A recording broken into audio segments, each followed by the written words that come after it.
Welcome to the Vault of B-Movie Trash, the podcast where I shine a flashlight into the cobweb corners of cinema history and pull out the weirdest, wildest, and most wonderfully offbeat movies ever made.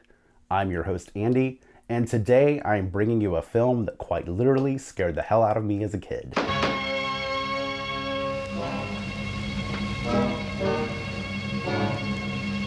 We're talking about A Thief in the Night, the 1973 evangelical thriller that mixed low-budget horror with apocalyptic fire and brimstone. If you grew up in church in the 70s and 80s, or even maybe the 90s, chances are someone wheeled this movie into your youth group on a squeaky AV cart and left you wondering if you would wake up one morning to an empty house and a blinking alarm clock. To understate the situation, the event seems to have taken place at the same time all over the world just about 25 minutes ago.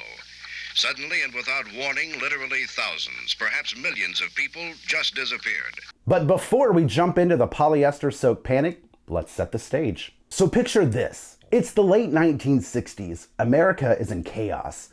Vietnam, Watergate, a generation tuning in, dropping acid and dropping out. But in the middle of the noise, something strange starts to happen. Young people start turning to Jesus. And not the Sunday school version, no choir robes, no pews. We're talking barefoot baptism, beach sermons, and acoustic guitars in the name of the Lord. It was called the Jesus Movement, a countercultural revival that swept the West Coast and eventually spread across the country. It was peace, love, and prophecy, all set to a folky, apocalyptic soundtrack. Out of that movement came a wave of Christian music, books, and yep, you guessed it, movies. Life was filled with guns and war, and everyone got trampled on the floor. I wish we'd all been ready. A Thief in the Night was the one that changed the game.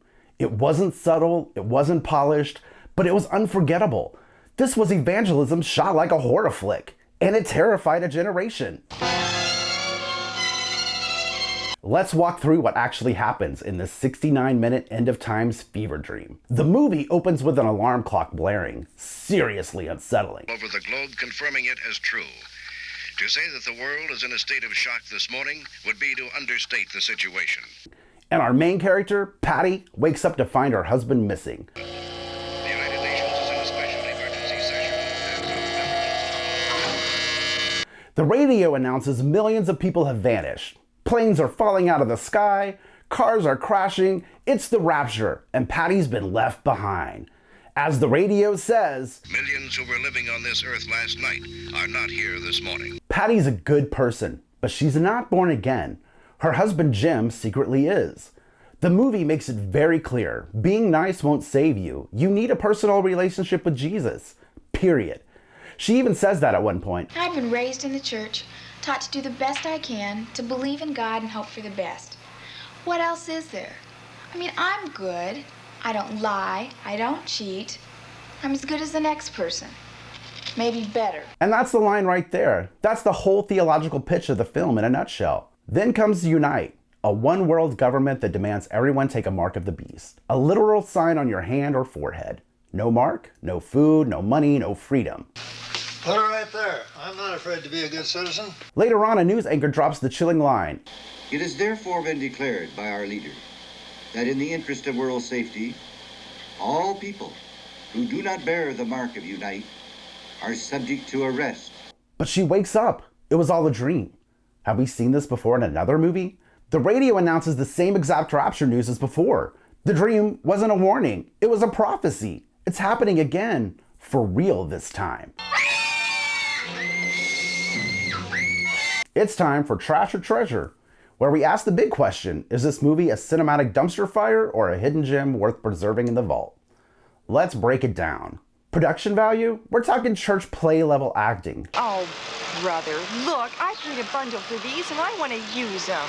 Jumpy editing and camera work that makes your uncle's home videos look like Hubert. But that's part of the charm. It's earnest, it's raw, it's so 1973. No shades of gray here. This movie hits you over the head with its message. Believe in Jesus or you will be left behind when the Rapture hits. I met Christ. What? But in terms of storytelling, it's tight and compelling. High stakes, no fluff. This movie is pure existential dread. Vanishing family members, creepy government agencies, and that ending. It was cold, just cold.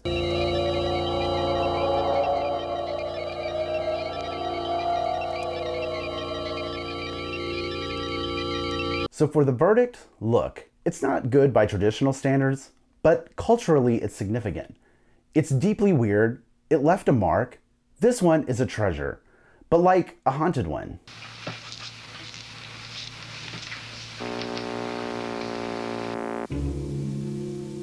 The madness doesn't end there.